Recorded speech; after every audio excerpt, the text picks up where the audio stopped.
Nosso trabalho irá falar sobre desenvolvimento e aprendizagem na juventude. Um olhar sobre a cognição e a aprendizagem na juventude.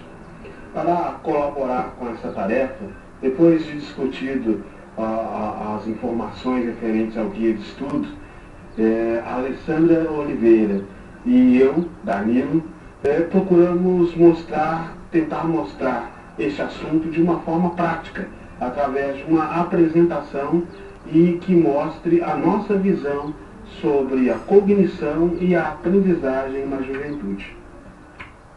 A primeira pergunta proposta pelo nosso professor, ao analisarmos o guia de estudo, é: quem é esse jovem? E procurou-se demonstrar o jovem como um indivíduo um indivíduo em mutação. Nas palavras do nosso professor João dos Santos Carlos, podemos nos referir ao jovem como um ser em mutação, o ser em desenvolvimento.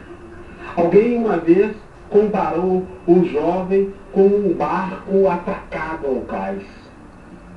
Enquanto a criança é pequena, ela está amarrada ao cais por uma corda, por assim dizer, está presa à família. Mas à medida que os anos passam, como o nosso professor mostrou na primeira disciplina de psicologia na educação, é como se a água balançasse, a corda balançasse e o barco quisesse sair do cais. E o problema? Professores e pais se sentem não incluídos nessa viagem. Portanto, é importante a pergunta: quem é o jovem? Sim, o jovem é um ser em mutação. Veja, por exemplo, num trabalho apresentado no curso de publicidade sobre consumismo, veja as opiniões dos jovens em resposta a uma pergunta: você é consumista? Observe as respostas. Note como o jovem muda de opinião. Veja bem. Deve ser porque eu gosto muito disso bem, eu compro muita roupa, eu gosto muito nosso planeta vive perdendo dinheiro. Olha, não. Bom, eu pensei, eu sou muito viciado.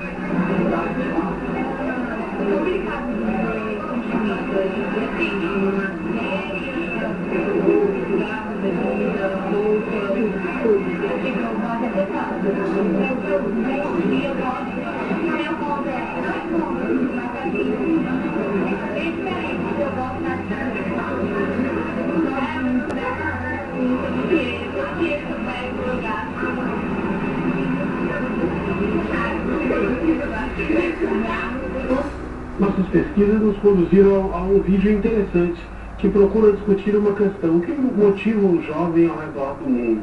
Dessa citação, nós pretendemos extrair a ideia básica dessa apresentação: o jovem é um ser em mutação. Mas poderíamos falar de uma juventude global? Veja o recorte desse vídeo encontrado na internet. Redor do mundo hoje, dinheiro, fama, justiça, o que os torna diferentes de cada geração que veio antes. Nós usamos a inteligência coletiva da maçã World Blue e conversamos com mais de 7 mil jovens ao redor do globo para descobrir isso. Descobrimos alguns fatos divertidos. Os garotos do México que consideram os que beijam o algo que você poderia esperar. Os rapazes são mais motivados por sexo que as moças, ou pelo menos mais dispostos a admitir. E algo que achamos surpreendente: os jovens da Índia e da China dizem que são mais influenciados por seus amigos do que por sua família. Mas o mais interessante no mundo cheio de informação e desinformação é que encontramos algumas verdades. A tecnologia, naturalmente, é a grande unificadora global. Ela assumiu um papel tão preponderante que quase metade dos jovens em nível mundial abriria a mão ou o FAP do seu computador ou telefone. Ela é realmente o seu quinto sentido. É a necessidade de estar continuamente em conexão que define e verdadeiramente diferencia a atual geração de todas as gerações que a antecederam. Depois desse recorte sobre a juventude, vamos passar então a considerar o nosso tema central, um olhar sobre a cognição e a aprendizagem na juventude. Este nosso professor fala sobre a aprendizagem e tenta defini-la não apenas como aprendizagem num ambiente formal, mas a aprendizagem de um modo geral. Na página 17, ele diz: na psicologia, o termo aprendizagem não está restrito à aprendizagem formal em sala de aula, pois se refere a acontecimentos em todas as esferas humanas. Assim, ao tratarmos de aprendizagem, estaremos nos direcionando a uma ocorrência presente em ambientes formais e não formais e informais. Em suma, estaremos nos referindo a aspectos relacionados ao nosso dia a dia. Assim diz o nosso professor. Achamos interessante essa definição e nosso grupo, ao pesquisar na internet, encontrou uma aula da professora Orlizo Cato, da Faculdade de Educação da Unicamp. Ela define a aprendizagem, a necessidade da aprendizagem, a partir do primeiro princípio de Piaget, que achamos por bem inserir nesse trabalho. Como o ser humano passa de um estado de dependência total, no qual ele se encontra ao nascer, até um nível de capacidades intelectuais que lhe permitem assimilar teorias científicas mais sofisticadas produzidas pela ciência, é uma pergunta que Piaget tenta responder. E tentou responder durante toda a sua pesquisa. Piaget, para responder essas questões, ele se baseia em alguns princípios. Primeiro, a representação que a pessoa faz da realidade depende dos instrumentos lógicos que ela tem à sua disposição. Para quê? Para interpretar essa realidade. Porque a interpretação que ela faz, a representação social que ela faz dessa realidade, depende desses instrumentos. Esses instrumentos lógicos, que são as operações da lógica, não são programados, não se encontram no genoma, nem mesmo a título de programa.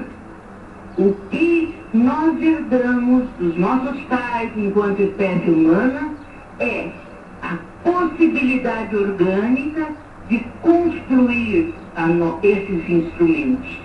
Notamos que o nosso professor aborda um aspecto mais abrangente da aprendizagem e achamos interessante o princípio que norteou aqui a fala da professora, dizendo que, segundo Piaget, esses instrumentos da lógica são encontrados no ambiente à volta. Portanto, entendemos aí a fala do professor quando diz ambientes formais, não formais e informais.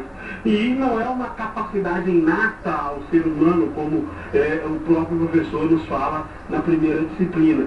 Mas sim, poderíamos afirmar então que a aprendizagem é, na verdade, o resultado de uma construção coletiva. Juntando isso ao fato de que o adolescente está em plena mutação, adicionando fatos hormonais, como a primeira parte fala das mudanças físicas, entendemos então que a juventude é sobretudo um grande momento de aprendizagem, um grande momento de instrumentação lógica do ser humano para prepará-lo para a vida adulta.